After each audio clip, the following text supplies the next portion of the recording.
Recording in progress. Don't you love those words? Yeah, would it be nice if there was an English version in there? That'd be quite nice, wouldn't it? I could do one for you if you like. Go on. It needs to be there. Yes, and thank you. There we go. Look at that. That's much nicer. It would be. I've just come across, with the recording thing, I've just come across Fathom, because I lost my PA to Adrian at CareStack. I met her at the weekend. Isn't she lovely? She's delightful, isn't she? Yeah. And she should have moved on. It was quite the right thing. But it was sort of in a panic. I thought, oh my goodness, what am I going to do? So for all my meetings, and Mark Oborn said, use Fathom. So I'm like a Fathom demon now. It's fantastic. What is Fathom? Fathom, it just attaches to my Zoom, and it will say recording, your meeting is recording, and then it produces this little AI summary. Now what like a transcript. It is, but which is great, because then it's transparent for the client. Or great idea. So I'm finding that quite useful, except you've got to be careful. I always put a little disclaimer, the AI isn't always accurate. Because when you see some of it, it's like, oops. It does make me laugh when you see social media posts where people have obviously put the transcribe on, and particularly where there's some dental lingo in there. Yeah. You look at the words on the screen and they make me chuckle, because you can see kind of how they've ended up with those words, but they're not the right words. So it is quite comical. I know, but very useful. But useful, used appropriately, I guess. I think that's exactly. Used appropriately, keyword. Yeah. So I'm just 2 minutes. I'm looking forward to it tonight, Jane. It's a long time since I've heard you talk about this topic in one run. I get your little Wednesday wisdoms, and we get little snippets of what you're doing, but to actually get through the whole thing will be really interesting. That would be good. It's a hot topic. It's a very hot topic right now. We are inundated with inquiries. So this offer that I've given you for this webinar, I didn't need to do. I've done it because I like you both, and I want to do something. That's good. Okay. Let's not mention it yet. Let's wait to the end. I know what we've got to do. I know the rules. Quite right too. Well, what we'll do is we've got a decent number of people in, and as we always say, we don't like to punish the punctual. So I'll introduce you, Jane. We'll then pop ourselves on mute and get rid of our video so people can pay attention to you. At the bottom of the screen, you'll see the share button, so you can share your screen, and then we'll come back on the last 10 minutes. So for those joining us tonight, the fabulous news is we have Jayne Sproson. Jayne is an award-winning business consultant who's worked with over 1,000 principals and their teams, as well as associates. She's been active in incorporating aesthetics into dentistry for over 20 years, having developed one of the first dental practices in the UK to do so. So tonight, though, Jayne's going to be talking to us about the greatest scope. So this is the top 10 barriers to leaving NHS dentistry and how to break through. And Jayne's also making an offer, as well, as you just mentioned. She offers a discovery day at the beginning, just to find out, so she can find out more about your business and suitability for what your plans are. And she's offering £500 off a discovery day. And I'll drop the details in the chat. But in essence, all you need to do is drop an email to Jayne or drop her a WhatsApp quoting code FTA500, and you'll benefit from that offer. But like I say, I'll drop that in the chat for everybody. So over to you, Jayne. Very much looking forward to it. And then Chris and I will come back into music, really, shouldn't we? Like the Great Escape music. We should, yeah. That's your classic movie as well. FTA Media. I'm going to have a word with her. I'm looking forward to you getting on your motorbike and going across the lawn. Yeah, very Steve McQueen-esque. Right, so over to you, Jayne, and we'll come back in at the end for the question and answers. Okay. Thank you so much, guys. Thanks for inviting me. As I say, my name's Jayne Sproson, and I run the Jayne Sproson Consultancy, and we are very lucky to be known as the go-to people for conversions outside of plan providers. So it's very independent advice. I've been told I have to do a credibility slide. I don't like doing this, I'll be honest with you, but we've had such a lot of experience between my husband and myself, who's a qualified dentist, now retired from that. I've made him work in the business because he likes the intellectual challenge, and he misses the intellectual challenge of treatment planning. So now he loves doing the analysis of the businesses with me, and he's got a fine brain for numbers, so it's very helpful.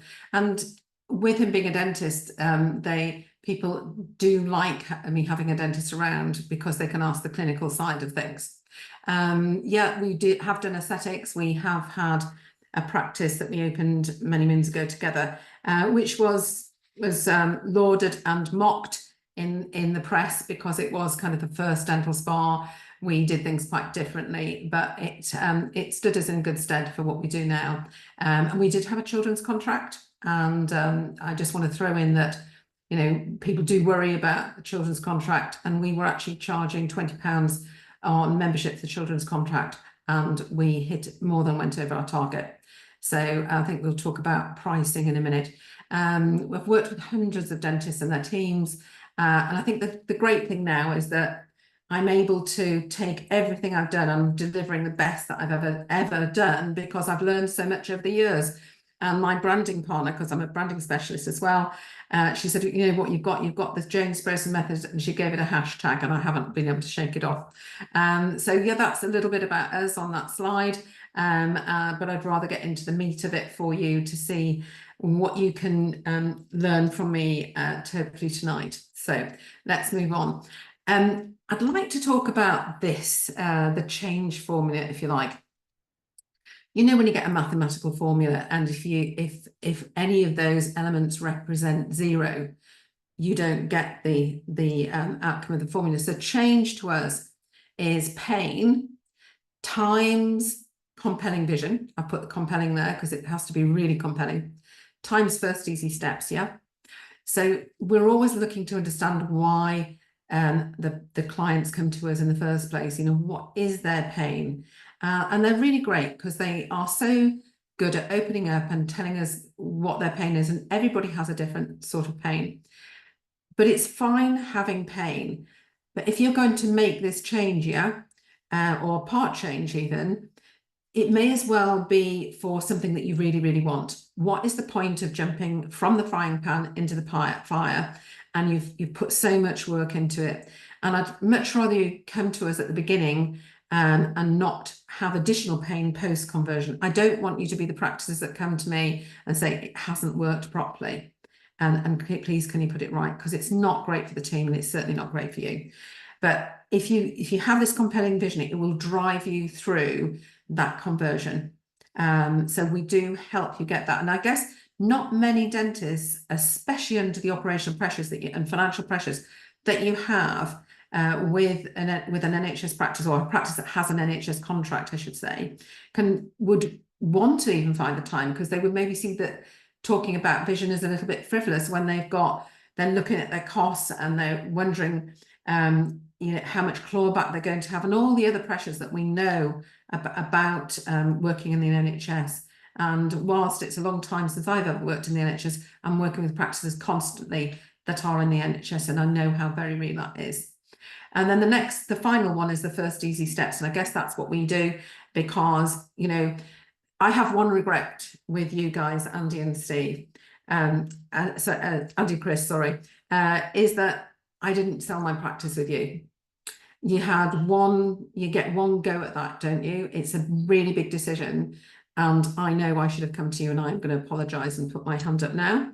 It's my loss, it's our loss.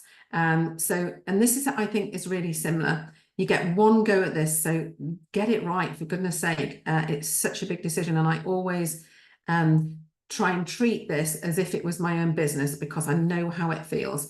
Like one dentist said to me many moons ago, he was a skier, and he said to me, you know, Jayne, what you're doing with me, it's like I've just come off the nursery slopes and you're taking me down a black run. And it's never left me. That was 32 years ago, and it's never left me, because it created such an image of how petrified he was. And I was doing some training with a practice the other day, and he just said, Jayne, I'm absolutely bricking it.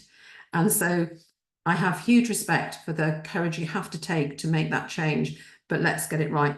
My husband gave an analogy, a dental analogy, and I hope I get this one right. And he said, it's a bit like when you first take a wisdom tooth out, it might come out with more than luck than judgment, and you don't want to do that with your business. The amount of blood, sweat and tears that you put into businesses, you just don't want to do that. So we say, let's look at this change formula, and so this is what we're going to do now, is we're going to look at the pain that dentists are feeling, and I'm also going to bring up some pain points that you might not have thought of, because I think it's important to be transparent about what the challenges are, hey? So I'm going to do that now. So the pain here, I've split it into 3. I split it into money, I split it into patients, and I split it into team. You can take a moment to appreciate the pressure that guy's under on your left, because that's what I'm hearing and seeing. And it concerns me a lot. I saw a lady the other week, and I was so worried about her health, the pressure that she's under, that, you know, I take this so seriously. And a lot of it does stem from the money side of it. And I know we say, oh, it's not all about the money and people want to feel nice about it. The fact is, if the money isn't right, nothing's going to be right. So we do have to get that part right. And I can't quite remember who said, but a business exists for 2 reasons. It exists to solve a problem, and it exists to make a profit. There is nothing wrong, in my eyes, with fair exchange. We're not talking about ripping off patients here. We are talking about a fair exchange for what you're offering, and you're offering a professional service that is highly regulated. So first one is, my practice is losing money, or I'm subsidising the NHS. And often that subsidy is hidden, because a lot of practices don't know what their operating costs are. The practice management system can't give them the information that they need. And we have to interrogate it to find out how much of their diary is needed to hit those UDA targets, and how many UDAs they can actually hit it on in a sustainable way. You know, sometimes it's like 6 an hour. Well, that's a young man's game, okay? A 6 an hour is not really feasible to keep going. And maybe that's one of the reasons that we can't get NHS associates, I shouldn't say NHS associates that will work within the NHS. Because you're dentists, right? You just happen to work in one system or the other. So the fees are super important. I'm going to talk about that a little bit more. Another one I get is, well, I've paid so much for this goodwill, and I'm, you know, I don't want to have to give this up because I've paid so much. And I get that, because we don't want to lose, and we have a great fear of losing. But I think we've got to reframe that problem, really. I think we've got to look at, if you're losing money, then you're actually, in the first place, then you're actually losing more, because you're sustaining that model, aren't you? So it doesn't make sense. It doesn't make sense. I would like to do a little disclaimer. What I'm saying now is very general. I would have to speak specifically to you. And I would also like to say, just because we do conversions doesn't mean to say we would actually recommend a conversion. We'd have to know a lot more before we said yes. But I'm just trying to give you some general information on how the market's looking, and the challenges that are being faced. Another one is when you get a private practice, a mixed practice coming out quite well with the numbers, is, well, look, you know, I've got this golden goose that's laying this egg, and I'm getting a lot of private income from NHS patients. Well, that puts you in a tricky position. You know, I really worry about patients complaining that you've misled them. So that's one thing. Let's all sleep at night. But the other thing is, let's reframe that again. It's the whole mindset, is we should be looking, that's giving us a good indication that there's a good appetite, that people are willing and are able to pay. So actually, because when I'm assessing whether I could support conversion, I'm looking to see, can I tick that box? Can I tick that box? So if I'm seeing a good healthy income from NHS patients for private income, this is a really great thing for me. I had a couple recently where I said, oh, you know, I've got this massive practice loan and it isn't finished, and it's going to be finished in about a year and 2 years. And I think that's the time that I will look at it. But I think we've got to put our ducks in a row and be ready in case we have to, or we want to, not wait for that time. That's what I would encourage people. I'd love that message to take away tonight. Be that astute person who is doing your SWOT analysis, if you like, and thinking, I'll just get this right just in case. But in my experience, the banks aren't basing it on the fact that you've got an NHS contract. They base loans, but you actually, you know, guys, Chris and Andy, you'd probably be able to say more about it than I will. But, you know, when I talk to Jennifer, head of Lloyd's, she says, no, all I want to know is that they've got a plan to be able to repay it. And she says, the fact that you are there with them gives us comfort because we know they're going to get it right. Yeah. So that shouldn't be a reason. But, you know, people fling red herrings at you, and it could be they're flinging that at me because they don't want to do it for another reason. But if that is something that you're worried about, I'd say it shouldn't be. And we aim to help you, and we have done it, and it's what we do. So when you hand your contract back in, yeah, you've got 12 weeks, and we help you get that income replacement that you've had from the NHS in that 12 weeks, so that you're not in this terrible deficit. So, you know, that is very comforting. And we've got a track record of people who've done that. Now, really, this is not the next couple of items. I know we said 10, but I've stuck 14 because you know what I'm like. 6 and 7, I don't think this is a question for me. If there's some sort of expertise out with my knowledge, I will just signpost people to the experts. I'll stay in my lane, okay? So I would say, please speak to Andy and Chris at FTA. I think that you'll get some reassurance from it, but I think we maybe could go into that if people are interested.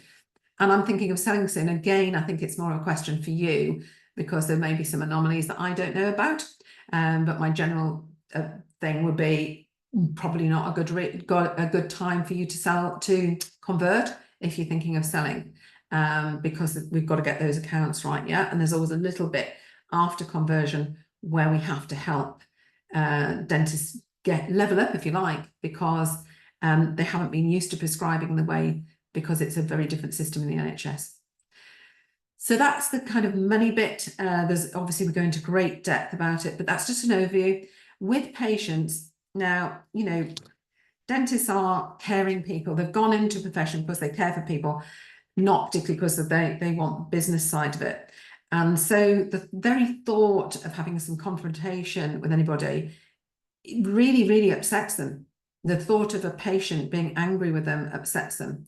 Now, other people are stronger and they're okay with it, but no matter how strong a personality you are, it's not very nice. Sometimes, you know, I go into practices when they are converting right at the very beginning to make sure that the systems and everything we've trained on actually happens, because people will only retain about 30% of what I say anyway. So I want to make sure that by the time I leave, that it's okay. Now, and I've sat there and people have been horrible and my heart's been beating and my hands have been sweating and it isn't nice, but it is over. And most of those people are gone in the first couple of weeks anyway. There'll always be the haters, as I say. And another wonderful thing about converting is that you don't have to keep those patients. You know, you don't have to see them because the NHS says. So there's lots of advantages of releasing yourself from the shackles of the NHS.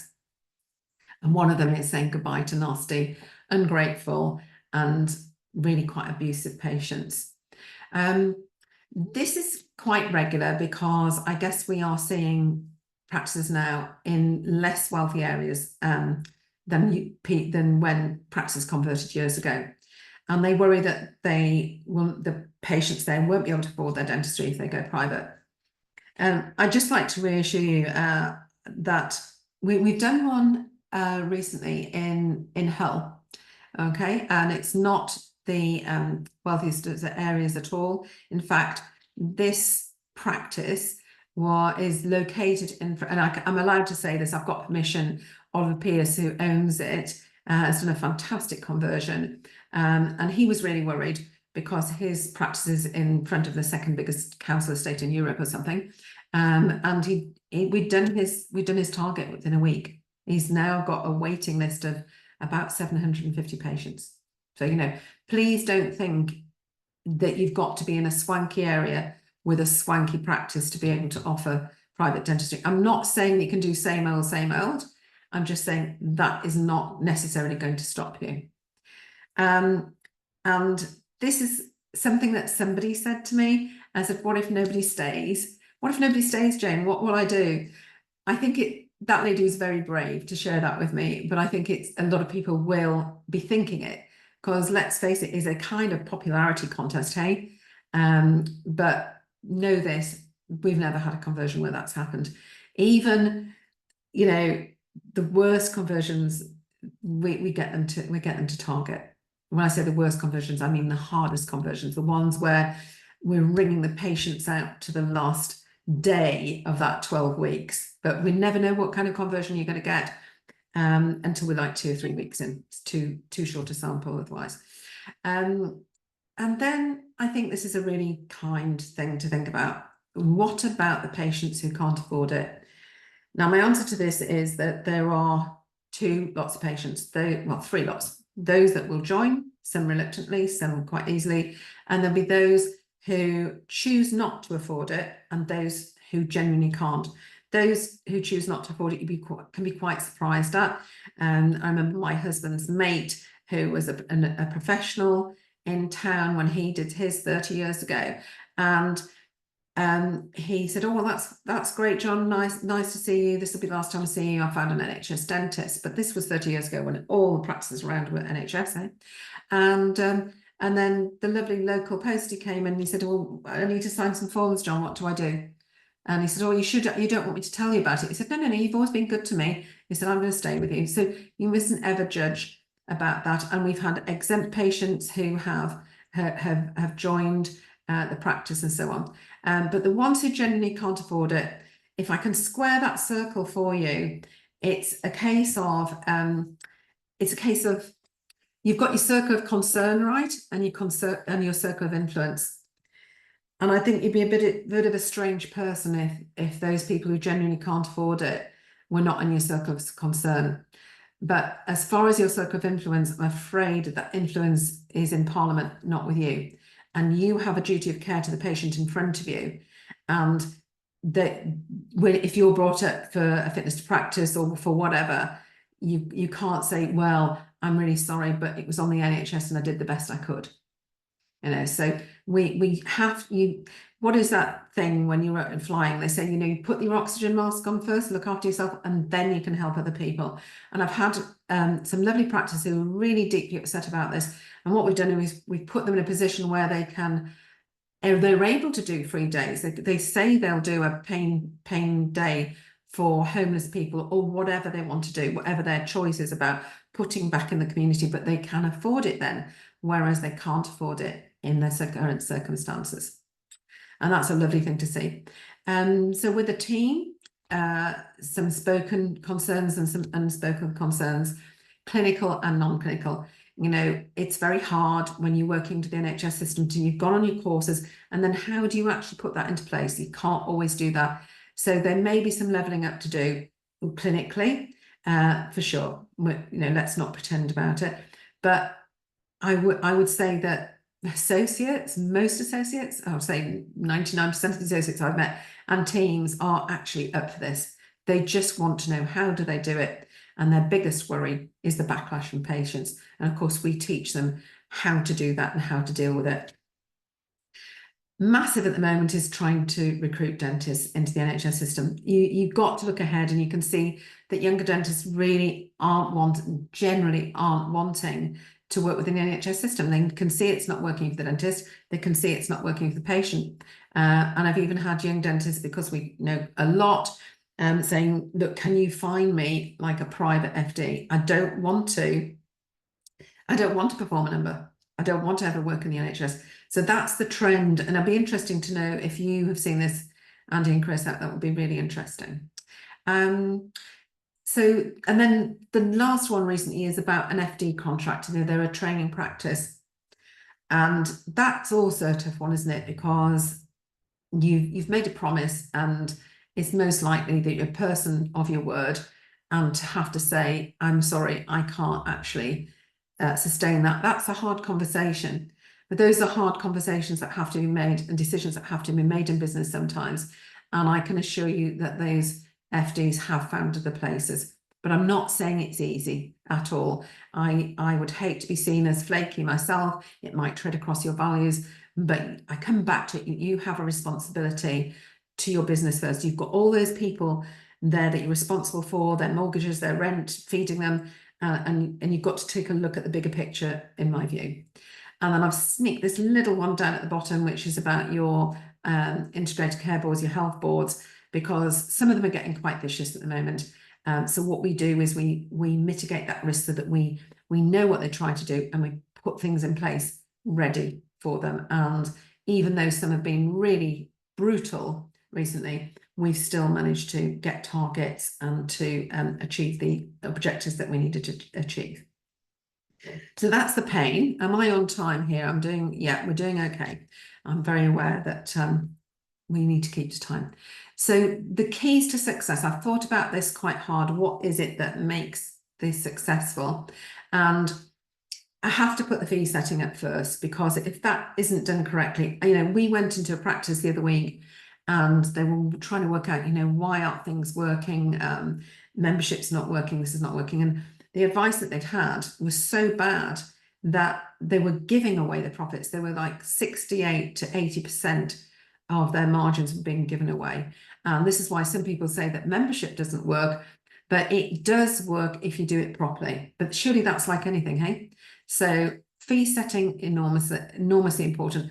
But then it's the resource implications as well, because we've only got so many chairside hours, of course. We've only got so many patients that we can take. So we have to understand how many patients we can take to be able to fulfill the promise that you're making. Otherwise, people are going to leave. What's the point of doing all that work? And then you have this attrition going on. We know what the attrition should look like. And if you're doing it properly, you will be fine. Because I've got a practice in the ex-client now, but they shared with me that they put up their membership fees 25% this year in a cost of living crisis that everybody's talking about, and they had 2% attrition rate. So they were clearly doing something right. They were giving a lot of value, treating people properly, and making sure they could have access, because that is super, super important. Access and guaranteed registration, massive. They know they can't get access anywhere. That's what they desperately want. But patients do think they're registered, and you can actually make a differentiation, because you can say you are registered here while you're a member. Type of conversion, and you heard me talking about membership. I am a massive fan of membership done correctly. And I think anybody, if you remove this out of dentistry and you say, let's look at subscription models, it makes financial sense. It just makes everything so much easier. From a marketing perspective, it's really clear cut.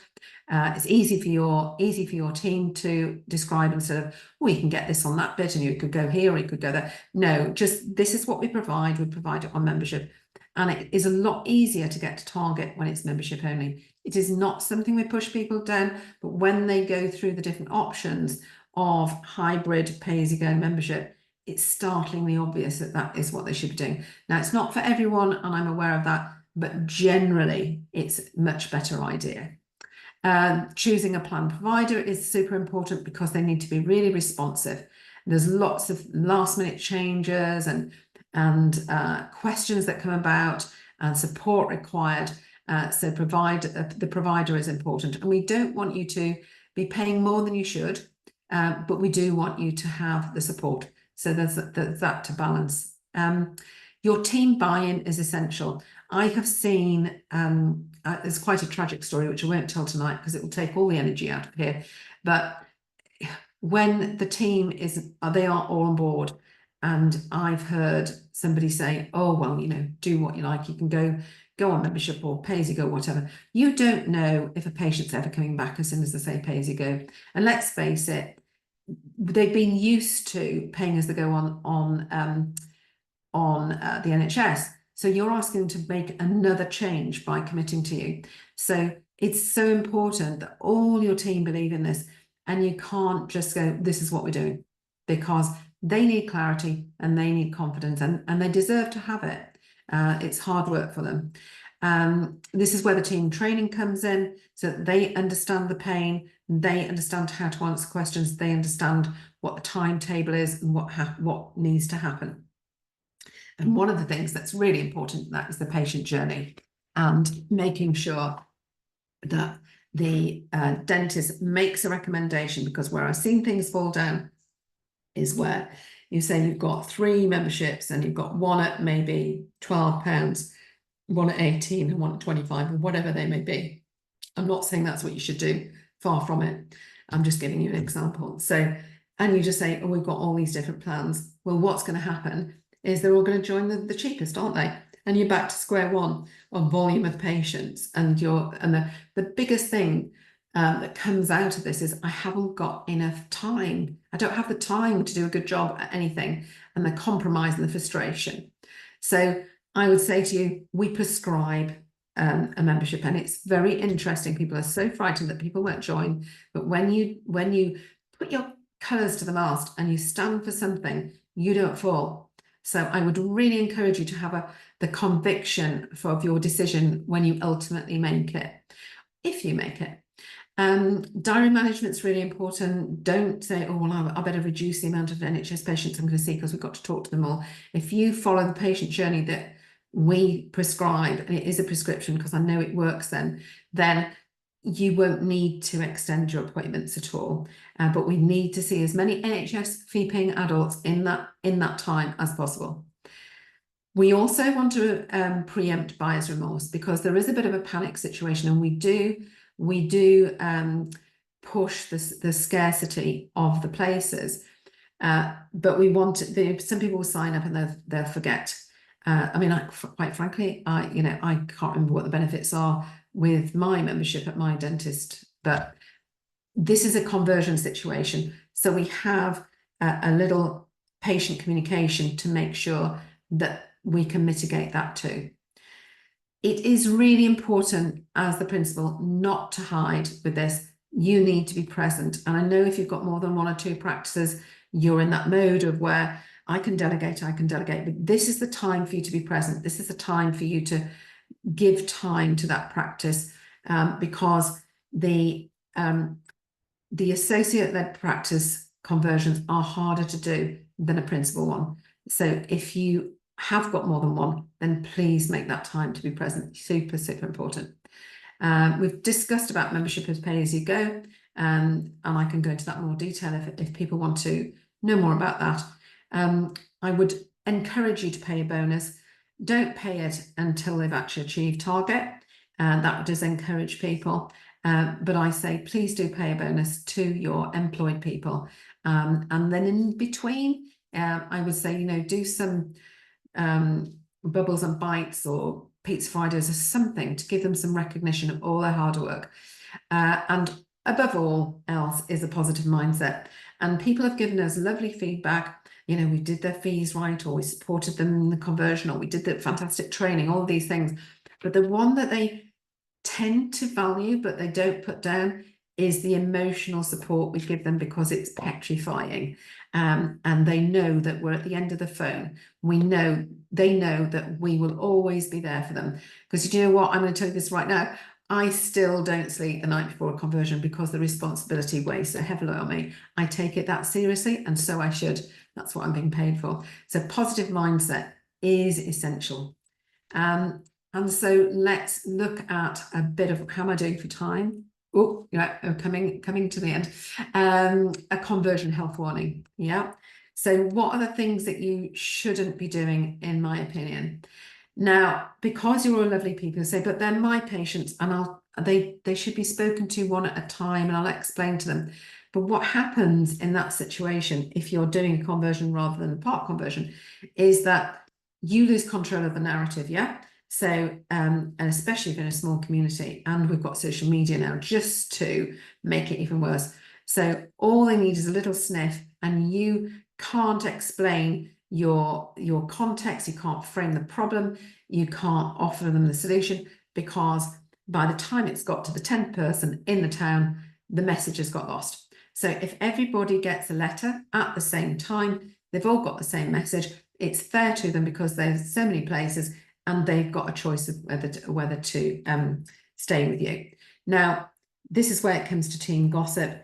I have seen absolute disruption in my neighbouring town, where a nurse put something on her socials and the whole village just went into an eruption on social media, and it was so stressful for them. So we asked them, even if you want to do an NDA, to explain how important it is that they do not talk about this, not until you're ready to go with your letter.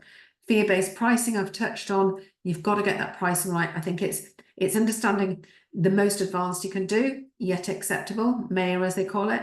It's the sweet spot. Obviously, the more you charge, the more resistance you're going to have at the moment. However, you need less patients. You charge it too cheap and you're going to regret it, because you're going to have to whack that price up later when you realise how much it's going to cost you to deliver. So don't do a conversion based on the pricing where it's all about fear. I would suggest that you don't need to pay too much for a plan provider. You don't need a brand that's stronger than yours. In fact, I would say quite the opposite. And I think it was you, Andy, actually, who said, you know, it's like going and buying the washing machine, and it's like you get really excited in the showroom because it's got 18 different programs, and then when you get home, you still use the same 3. So if you've got a particular love of a certain plan provider, we've worked with them all, but I don't think it's a need to. I'm just flagging that warning up for you. You could save a lot of money, and in actual fact, by doing that, that's how people pay for our fees. So that's a win for me. So oversharing with the health board. Now, I've noticed that some health boards are really sneaky, and they try and have like a big emotional connection with you. And you know, I say with them, least said, soonest mended, because they can do all sorts of things about mailing of patients. Because remember, the goodwill is theirs now. That was it. I think it was about 2016 that went, where I think it just slipped through and the BDA didn't do much about it. So we've got to be very clever with how we deal with them. Don't change your goalposts. I've seen people change the goalposts too much, and the team get upset, the patients get upset. As I say, stick to what you've decided, have your conviction about it, and go. And let's not do the pick a plan, any plan. There we've got. This is a professional prescription, you know. And I always say, you know, if patients say, oh, you know, the dentist has said you need to be in this plan, and it's the most highly priced, there's a reason for it. And I tend to use the dripping tap story. So if anybody needs to know that one, I can explain how you can be strong about saying, no, this is the membership you need. And then you've got to think about planning for a post-conversion, because there's no way you can do same old after converting. After converting, you've got to show value if you're going to stay in the marketplace. So let's plan for that. We do offer post-conversion support. Some people just take conversion support, but there are places I can signpost to you too, if there's bits and pieces that I think, you know what, that could be really helpful for you. So it doesn't have to be us. So that is my very short presentation that raises some of the biggest issues that I hear about, and helps you with a few tips, I hope. So thank you very much. And am I okay to stop the share now? Yep, perfect, Jayne. Thank you very much indeed. Okay, thank you. Fascinating topic, and obviously one that's on a lot of people's minds at the moment. And obviously you've helped lots of people through this process as well, so it's not something that's new. No. Just going back to the very beginning, you put up your slide where you had change. Is pain times vision times the easy steps that people need to take. We know that we only buy things for 2 reasons in life: is pain or pleasure, and pain tends to be a stronger motivator than pleasure. How much pain does there need to be before a practice does something? Because you hear lots of bitching about the NHS, lots of grumbling, it's broken, However, when the last review came out and it showed how many people had handed back an NHS contract, or the reduction in NHS contracts, it was only about 100 contracts. There's thousands of contracts out there. And that's kind of what leads me to that question. But I'm just interested, how far do people need to get to breaking point before they come to you and they decide on a strategy? I think that's a very, very good question. I think what we're getting is 2 definite groups of people. Let's deal with the ones who are in crisis. Hey, I see there are like 5 main motivators for people in life. There's the need to defend, there's the need to acquire, there's the need to learn, there's the need to bond, and the need to feel.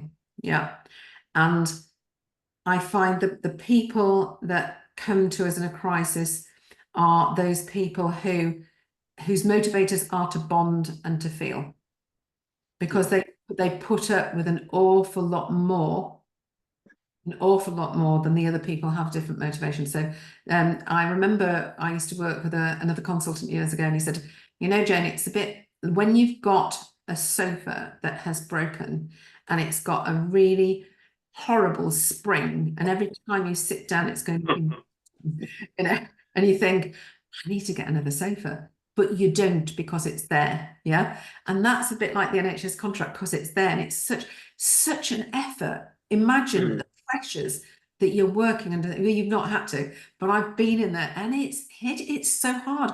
But again, another analogy, it's like that, it's a bit like that, you know, have you heard of the one where it's the frog in boiling water? Yeah, you've heard that one too. I'll show you that one quickly. So if you put a frog in boiling water, it would jump out, right? Because it's going to get cooked. But these poor dentists, they have been put in water in the cool temperature, and they're slowly, the NHS has turned the temperature up, and they're cooking, and they're going to die. And that's so sad. But so it gets to the point where it is total crisis, and it's not one thing. It's usually a tipping point. Like for my husband years ago, it was when the government said, right, now everybody's got to register, and so they were doing hours at night and hours at the weekend for this capitation thing, and then they said, because of course when you see them, you find treatment to do, don't you? So they got paid a lot that year, and they said, oh no, you've all been paid far too much, we're going to take it away. So that was his tipping point, because he thought he'd done his bit. And so I come back to this fair exchange. That's no longer a fair exchange. Yeah, so more recently, I think it has become, I can't find a dentist to fulfill a contract. Sure. Or a dentist they feel confident. So that's the stress. And we've got the other group who are going, right, do you know, I'm actually quite onto a good thing at the moment, and it's working, but I don't think it's going to work that much longer, or I'm worried it's going to. I'll come to see Jayne, I'll come to speak to John, and I'll just get my ducks in a row. So if I want to go, I know what I'm doing. Sure. It's interesting that NHS is still very desirable as a purchase, isn't it? Exactly. I mean, we see people who, you know, they make it very profitable, very profitable, and it's an interesting one, isn't it? So it's a really tricky one, and Julia Furley, the lawyer, said to me that this, you know, she's got a client. Would you have a look at that? And it had a real potential to be really profitable, but we have to keep an eye on what's going to happen in the future. And I'd be interested to hear what you thought about it. Yeah, absolutely. We've got another question coming, Jayne. I think the NHS is. I think it. Sorry. So go on. No, I don't know, because my technology, am I a bit delayed or anything? I think you are a little bit. Go on. You can say something about the NHS before. All it was that there's still a big desire to buy an NHS practice, which is keeping the values still strong. It's interesting. We looked at something. Was it I think it was the year-end review to March 24, I think, and we were amazed at how few contract providers had actually disappeared. We expected it to be loads more, but it was like in the hundreds. If I don't think it was even 200, and we were like, no, okay, I think it was 100. That's interesting, but like that.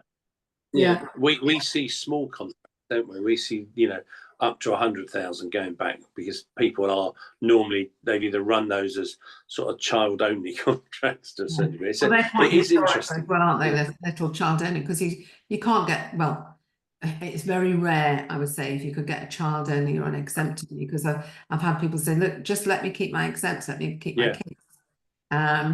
And then interestingly, they convert those anyway later down the line. So I think that's a bit of a fear of what patients will say, because it's a bit negative, isn't it? But yeah, they think, oh crikey, I'm getting 85% of my problems from this small contract. But yeah, we've seen people with massive contracts, huge contracts, you know, nearly $1 million, over $1 million. So yeah, and they're facing massive clawback because they can't get the dentist to deliver. Yeah. And I think quite a lot of the younger dentists, I think you mentioned it. And so when people are looking to get new dentists coming in, there isn't a huge desire amongst younger dentists to work on the NHS, and that's a challenge as well. It is. We saw. I was doing a training yesterday actually, and the associate, one of the associates there said, "I've got my school reunion, my dental school reunion. It's 10 years since they graduated." And I thought that'd be really fun. He said, "Yeah." He said, I was going to be a bit embarrassed. I didn't know whether to go. I said, "What do you mean?" And he said, "Well, everybody else has gone off and doing private, and I feel as though they're looking down their nose a bit at me, and that you're still doing that." And he said, "I can go in now and I can say, well, actually, I am going private." So it was like, it's almost like a status thing now for them, that it's not what they want. But it's mad, isn't it? It changes, doesn't it? You can't expect things to stay the same, and that's the mindset. So yeah, we have to be aware of this. We can't ignore it. Yeah. Talking of things changing, Jayne, I think we've all been in this profession on the industry side for quite a while. So for us, this is something that we've kind of lived through and we know about. But Afif has joined us this evening, and Afif's quite a young guy. He's going to be quite a big noise in the profession in the future. And he says, you mentioned that perhaps he lost control to the health board on something back in around 2006. Can you expand a little more on this point? Yeah, I think it's interesting that Afif asked that question, because for us, we know what happened in 2006, and it feels quite recent. But it's actually coming up for nearly 20 years ago now. Oh my God, yeah, it is. I mean, I'll have to drag myself through the memory palace, but there was the UDA contract, wasn't there? But and that has been, because that was actually the Labour government, wasn't it? Is that right? It was the Labour government that brought that in. Yeah. So prior to 2006, you effectively earn on items of service. So you delivered your dentistry, you submitted your sheet to the dental practice board, and they paid you on how much they did. But from a cost control central government point of view, they didn't know how much they were going to be paying for dentistry month by month. And it was, if you wanted a conservatory or a nice holiday, you did more dentistry, you got paid for it. Yeah. So they introduced what was called the new NHS contract in 2006, which introduced the concepts of units of dental activity and a contract size. And that kind of changed everything, because that then limited the amount of NHS you can do. And actually for you, Jayne, that put in place a structure that started people finding you as a safe refuge, because if you wanted to do more business with a capped income stream, which was the NHS contract, it was either private or plan-based. And I think that analogy you used about the boiling frog, it's actually been that temperature's been turned up for an awful long while now. Yeah, that's a great point. It does feel recent to me. It does feel recent. It's 18 years ago. I mean, the bizarre thing is, I know some of these people went to graduate. He's a lovely young guy. In fact, Afif just said he was born in 2006. So if anybody on this wants to feel really old tonight, bear in mind that there's somebody on this tonight that was born when the new NHS contract came. Oh my goodness me! Yeah. I realise that my kids are older than that now. Yeah. I'm going to just say that shows how long I've been around, and I'm still here, and I'm still converting, and they're still getting their targets. So I'll just put that right out there. Okay. Yeah. But from a business point of view, Jayne, you said something about a business does two things: it solves a problem and makes a profit. Are principals tuned in enough that it's okay to make a profit? Do they prioritise their business, or do they still defer to the NHS because they believe that should be an option for their patients? I think they don't know they made a profit. Yeah. There are some dentists who come and they don't know what's happened until the end of the year, and the accountant comes. Yeah. And it's really quite frightening. So you've got that group of people. You've got people who have got some KPIs and MI to go on, but it's not that accurate, or they're not using it properly. But then there's the others are just relying on that NHS income, and it'll all work out in the end, hey? And so No, they don't, and they do want to keep the NHS. They do feel some sort of obligation to people, but when I guess the reality is when they see the figures. So I had a guy coming in. I'm very happy with my mixed practice. They didn't come to me for conversion. They came for us for something else. Just because we've niched down to this, we do a lot of other stuff with private practice, with aesthetics practice and everything. He could come for something else, but obviously we still analyse the practice, and it was very scary that the figures came up, and it just stopped and said, I've got to convert this. I've got to convert, and they had an FD as well, so it wasn't straightforward. We had to do an emergency conversion. We had to do it in 3 weeks. I didn't enjoy it. I don't like pushing people through a preparation process that should be 3 months. No, but we did it. We did it with the support of the plan provider. It was we pulled all stops out. But he did really feel for that there should be something there for the NHS. But they still pride themselves of being part of the community. And what they do is they give back in other ways as a whole team. So yeah, they do. I mean, I've seen people agonize over the decision. You know, I've seen the Kubler-Ross cycle of of change.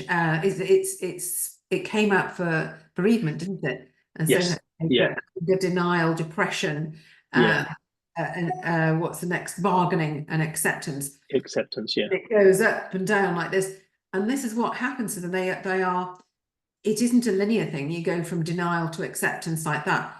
I have to have the patience to know that some people, it's going to take them a long, long time, and some people will never get there.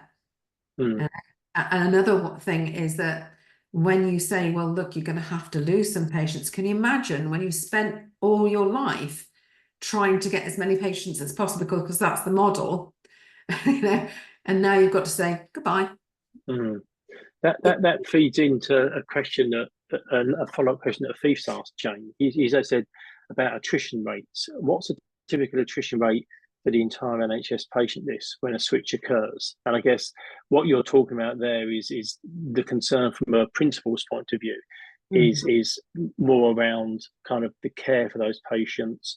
You know, will they still be able to access dentistry if I no longer have an NHS contract? But then I guess there's also the business in there, the business decision in terms of what's the attrition rate, what do you lose when you convert? Because as we all know, it is brutal, but you do actually need to thin out your patient base to create the capacity to treat the patients who stay with you. And what's that attrition rate look like? That is going to depend on the practice and their requirements, because every practice has overheads, their fixed costs, the variable costs can be different. You know, how many surgeries, how hygienist things. So, but generally, you would be looking at 60–70% attrition. It's high. That's a lot of patients to go, isn't it? It's a lot of patients to go. It's a lot of patients to go. However, what it does do, the scarcity of it, when you explain this is how, you know, this is what's going to happen, that stops people kicking the can down the road, and they make that decision and they actually commit and join your membership. But it does happen. We've had Nadim's just dropped more of a statement than a question in the chat, and he says we're driving back from our practice, and it just exited the NHS contract, which was 880,000. So people are being bold, and they are doing it. Oh yeah. Wow. They're doing it not just in one practice; they're doing it in multiple practices. You know, if they own, I've currently got a client. They're doing one with me as a test bed, which you can understand. You know, let's say you've got a patient that's got full rehab. You need to get a little bit of trust first. Hey, that's a lot of money, so that's a big risk. So you know, why not give them something that they can see and they can trust you, and they can go, all right, it works, and they know what they're doing. And before we do the rest of them, hey, so, and I don't blame them for that. Great for me as well, because I can understand how they work, what their setup is, what the differences would be for them. And it is harder with a group of practices. There's no doubt about it. It's a lot of work in that. Just following on from that statement about the size of the NHS contract, Nadim's followed up and said they've got a list of 12,000 patients. How many do you think we should retain on average? I'd need to see the numbers. That's like how long is a piece of string? Okay, but I can give you, you know, how long have those patients been active? How I need to know how long of those is it should or can I? I'm not sure of the question. Right. Yeah, I think it was should. I think it was probably going back to your previous point about on averages. How many do you think would stick around? What I it was interesting. I just did a little quickie there. I know this is something to do. I was thinking, I know what I pay for practice plan at my practice, and if you divide that by, you know, the 12 months, it's actually not that many patients. It's quite interesting, isn't it, to replicate your 800,000. I think looking at that, it's about 3,000 patients. I was just about to say you could lose your 70. Yeah, I was just about to say. You know, you could lose 70%. It's unbelievable. That's how you do it on the maths, yeah. But then I'd be looking at, is there capacity to take more? Are we fully occupied already, or is a capacity? Because there are some people that can say, actually, we can take some more. So we'd set a base target of your 3,000, and then we go, but actually we'd have an ideal target because we can take another dentist on, and it'd be a lot easier to get another dentist because, you know, for instance, we did a lovely conversion in South Manchester, and they were really struggling in the NHS to get anybody to work for them. And so we'd done a rebrand with them. We got the proposition right. We'd done everything with them, and we said, right, we're able now to advertise with some team messages, what they're about. We did the advert. He hates doing videos, but put the advert up. He had 20 good applicants. Now that's a lot of good applicants. He had 4 that he wanted to take on because they shared the values of the brand and so on. And there was one place, but he actually created 2. And that's the difference. That's the impact that it can make. And that isn't unusual. That's just an example, yeah. But yeah, you'd be looking at about 3,000. So we did one over in the Northwest, which is a 12,000 mailing. We actually didn't mail all the 12,000. We said we'll reserve some. So looked at how far active they were behind, and then we said we've got that in reserve if we need it. It was a real sensor because we were relying on the letter to go out, and there was a postal strike. Well, that's the first. That was a first. But then the power of social media came in because some people did get it.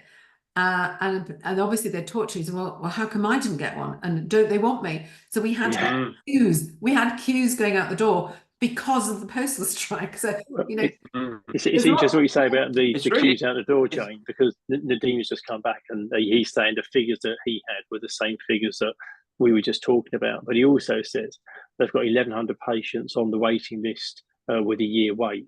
And they're existing patients, and it's a 7-surgery practice, so it's a significant practice. But there's still a waiting list and with a year wait. So which I think should give people confidence that you can do it and you will be okay.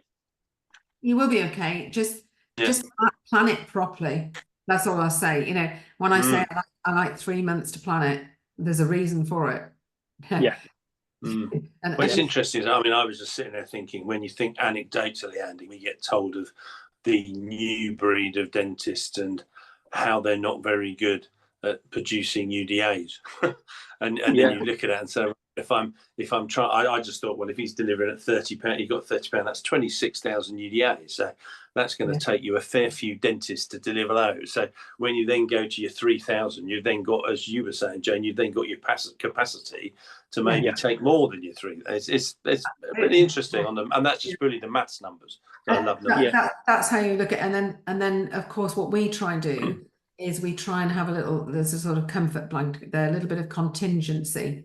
So that's good. Over target, and so because we want to be prepared for ICB's naughtiness or some retail regret or something, any other curveball that we hit with. We've had associates resign 2 weeks in. We've had all sorts. So I can reassure you that we've probably seen. I hope we've seen it all now, and you know, so, but we know how to manage it. We are there, ready and prepared. And that reassurance is key, isn't it? I think for something, because the numbers are just the numbers, aren't they? It's about someone who says, "Oh, yeah, yeah, by the way, this might happen." Yeah, absolutely. And you know, I'm not going to hide the things that might happen because I don't believe in that. You've got to trust that person that's taking you through this process. There's got to be, it's got to be respect. And I think you did a lovely post recently, Andy, on LinkedIn about that. And if there isn't a mutual respect, this isn't going to work. You know, no.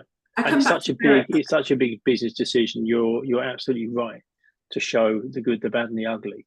And then at least the principal can make the decision. If they choose to not go through with it, that's perfectly fine. But if they do, they know what they're getting into. I would hate to anybody think that I'd push them down a route at all. It's their business, and I completely respect it. I can guide them. I can tell them that the pitfalls and what I've seen where people have made mistakes, because I don't want them to make those mistakes. Hey, life's too short to learn from your own mistakes. Learn from somebody else's. Absolutely. Makes more sense. Just wrapping up, Jayne, because we've hit 8 o'clock. Just a final point from the dean, the chappie that was talking about giving back his contact. He says he actually handed a notice back yesterday, and their care provider is an independent care plan. Is it too late to involve your services? The end date is the 31st of January. So that might be one just perhaps to pick up with Nadeem privately. But I think he might be interested in seeing whether you could help him. Yeah, I think that would be a good idea. We can always keep it tight for him and work with what he's got. You know, let's work with what he's got, and if necessary, make some hard decisions. It might be absolutely all fine. You know, it might be absolutely all fine, but it's nice to have that reassurance, isn't it? Absolutely. So the resignation went in yesterday. Definitely. Yes. Well, I'd say, because I guess this gets reasonably technical. What I'd say is I'll probably have a conversation with Nadeem and see whether he can kind of pick that up with you directly. I need to speak to him really quickly because I go on holiday tomorrow, and we have to move really quickly. But I can get things set in motion quickly. Yeah. Fine. We can come with you. I don't think you'd want to, because here's the thing, guys. When I go to a hot country, it's going to guarantee you beautiful weather in the UK. Every single time. I'm glad you're going then, Jayne. Thank you for that. I knew that, Chris. I knew that. Just on this particular topic, Nadeem has dropped his phone number in the Q&A, Jayne. I think he's quite keen for a conversation with you sooner rather than later. So if you could pick that up from the Q&A. For everybody else who's still with us, in the chat, there is Jayne's email address and her mobile number. So if anybody wants to have a conversation with Jayne, you can pick it up in there. Remember, you get that discount on the Discovery Day. Can I just say that's not my mobile number, because I'm going on holiday. I've left Karen, our client services exec, in charge. Poor girl, she's new, so you can imagine. So if you want my number, it's 07866 515 799. That's 07866 515 799. WhatsApp is the best for me. And I am on the train tomorrow. So Nadeem, I've got a pack now because I haven't even packed, and so I'm going to pack. That's how busy we are, and I'm on the train tomorrow. I don't know if you're available, but I will drop you a message to try and find a time to speak to you. So beautiful. Is that okay? And I promise I'll do that. Lovely, brilliant, Jayne. Thank you ever so much. That was really good. Fabulous. It's a great topic. People have taken an awful lot from that, and yeah, hopefully we'll continue our conversations. And maybe we need to get you back on and do a part 2 at some point. Oh, that would be fun. I like this with a suntan. Yeah, exactly. Oh yes, you'll have the suntan, and then I'll be coming back the same colour. Hey, you'll be rusty. Thank you to everyone who's joined us. Thank you, Jayne, and have a lovely holiday. Thank you, everybody. I appreciate that. Thank you. Cheers, guys. Cheers, all. Thank you. Bye. Ta-da.